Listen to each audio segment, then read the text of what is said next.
सध्या एक घटना समोर आलेली आहे, ज्यामध्ये नदी ओलांडण्यासाठी पूल नसल्यामुळे नागरिकांना मृतदेह भरलेल्या नदीतून घेऊन जावा लागत आहे।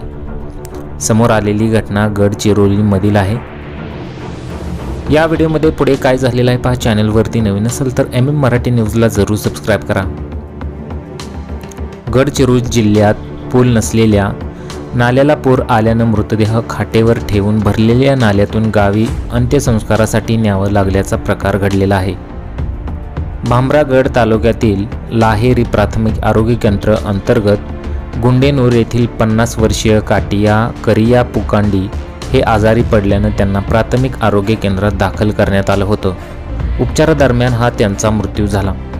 त्यानंतर त्यांना घरी नेण्यासाठी नातेवाईकांना मोठ्या अडचणींना तोंड द्यावं लागलेलं आहे।